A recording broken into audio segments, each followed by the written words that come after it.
भारत में online form filling, computer job works, e PAN का generate, job recruitment forms, agreement, affidavit, IGNOU admission, passport apply, learning and driving licence apply, vehicle fitness, road tax, insurance, open school admission regional price में करवाना चाहते हैं तो आइए एविलेंट computer centre रंगत में। नमस्कार दर्शकों, आप सभी जानते ही हैं कि अंडमान निकोबार द्वीप समूह में इन दिनों हेरोइन जैसे हाई प्रोफाइल ग्रेव्स ड्रग्स का चयन मिलता ही जा रहा है। और आपको बता दें कि जहां लोगों को लग रहा था कि अंडमान में कोलकाता या चेन्नई जैसे शहरों से हेरोइन अंडमान में तस्करी किया जा रहा है, तो आपको बता दें कि अंडमान और निकोबार द्वीप समूह से मेनलैंड के शहरों में ड्रग को तस्करी किया जा रहा है, क्योंकि पुलिस इन्वेस्टिगेशन में पता चला है कि हाल में ही कोलकाता में 2 पैकेट हेरोइन को जब्त किया गया था, जिसे कैम्बेल बे से तस्करी करके कोलकाता भेजा गया था। माने अंडमान और निकोबार द्वीप समूह ड्रग्स हब बनने की ओर अग्रसर हो रहा है, जो कि चिंता की बात है। दर्शकों, 15 मई 2024 को पहली बार कैम्बेल बे में लगभग 16 केजी हेरोइन बैक मेरी बीच से बरामद किया गया, जिसका मार्केट वैल्यू लगभग 50 करोड़ था, जिसका एफआईआर में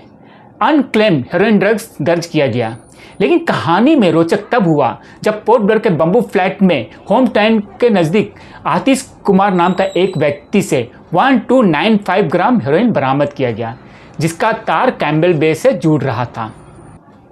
फिर पुलिस अलर्ट हुई और इन्वेस्टिगेशन का तार जोड़ते जोड़ते कैम्बेल बे के असिस्टेंट कमिश्नर ऑफिस और एजुकेशन डिपार्टमेंट तक पहुंच गए। दोस्तों, कैम्बेल बे एसी ऑफिस में काम कर रहे 2 स्टाफ, एक एलजीसी और एक डीआरएम स्टाफ का इन्वॉल्वमेंट पाया गया। तो वहीं कैम्बेल बे एजुकेशन डिपार्टमेंट का 2 स्टाफ का इन्वॉल्वमेंट पाया गया था, जो कि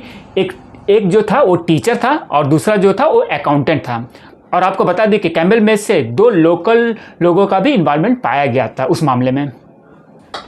गहन पूछताछ से पता चला कि ड्रग का तस्करी अंडमान से कोलकाता हुआ था और पुलिस उस तार का पीछा करते हुए कोलकाता पहुंच गई, जहां से 2 पैकेट हेरोइन जब्त किया गया। लेकिन दर्शकों, जहां समुद्र से मिलने वाले चीज़ों को बार बार यह कहकर रफा दफा कर दिया जाता है कि शायद बहकर आया है, चाहे वो हाई प्रोफाइल करोड़ों का ड्रग्स हो या कुछ और, वहां उस कहानी पर पूर्ण विराम लगाया तो मध्य अंडमान पुलिस ने,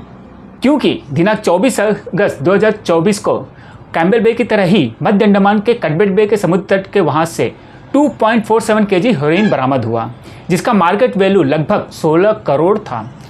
शुरुआती इन्वेस्टिगेशन में तो यही पाया गया कि वो अनक्लेम्ड ड्रग्स है, शायद वो समुद्र से बहकर आया हो। लेकिन मध्य अंडमान पुलिस ये बात मानने को तैयार नहीं था, बल्कि वो सारे सर्कमस्टेंसेस पर नज़र रखते हुए अपना जांच का दायरा बढ़ाया और पूछताछ में 2 लोग निकल कर आए। एक व्यक्ति था जो बिल्ली ग्राउंड में रहता था और दूसरा पोर्ट ब्लेयर का था। और मध्य अंडमान पुलिस ने अपने इन्वेस्टिगेशन को हमेशा हिडन ही रखा। चूंकि मध्य अंडमान पुलिस अपना इन्वेस्टिगेशन का दायरा हिडन रखा हुआ था, तो ये अभी तक पता नहीं चल पाया है कि उन्हें इस केस में क्या क्या लीड मिला है। लेकिन हमें सूत्रों से पता चला है कि उत्तर और मध्य अंडमान पुलिस पोर्ट ब्लेयर के आरोपी का रिमांड लेकर आगे इन्वेस्टिगेशन कर सकता है। और सूत्रों से ये भी पता चला है कि उत्तर और मध्य अंडमान पुलिस अपना जांच का दायरा हिडनली बढ़ाता जा रहा है और ये मानकर चल रहा है कि उत्तर और मध्य अंडमान में स्मगलिंग स्पॉट और भी हो सकते हैं, क्योंकि दिनांक 1 सितंबर 2024 को उत्तर और मध्य अंडमान पुलिस ने कई जगहों पर मछुआरों से मिले और उनसे अलर्ट मोड पर रहने को कहा और ये भी कहा कि जहां भी कोई संदिग्ध गतिविधि या सामग्री मिलता है उसका जानकारी तुरंत पुलिस को दे। दोस्तों, सारे सर्कमस्टेंसेस को देखते हुए ये अंदाजा तो लगाया जा सकता है कि जो 2 हीरोइन मिलने के स्पॉट मिले थे वो स्मगलिंग स्पॉट हो सकते हैं। और ये भी माना जा सकता है कि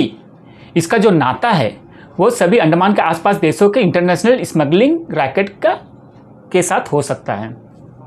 क्योंकि मेनलैंड से हेरोइन ड्रग अंडमान आया नहीं था, बल्कि अंडमान से मेनलैंड स्मगलिंग किया गया था। दूसरी बात, इस तरह के स्मगलिंग स्पॉट और भी हो सकते हैं और ये भी हो सकता है कि अंडमान में से ही कोई बड़ा मछली है जो इस तरह का ड्रग रैकेट का कंट्रोल अपने पास रखा हुआ है। दोस्तों, इन सब चीज़ों का हम तो अनुमान ही लगा सकते हैं और ये सब चीज़ जो है कि पुलिस इन्वेस्टिगेशन का मैटर है, जो कि इस मामले में अंडमान पुलिस काबिले तारीफ अपना कर्तव्य निभा रहा है। लेकिन अंडमान का हीरोइन जैसे ग्रेव ड्रग्स का हब की ओर अग्रसर होना ये चिंता की बात है। अब देखना यह है कि अंडमान पुलिस इस हाई प्रोफाइल केस का सॉल्व कैसे और कब तक करता है। धन्यवाद दर्शकों, पंकज सिंह, एविलैंड मीडिया से।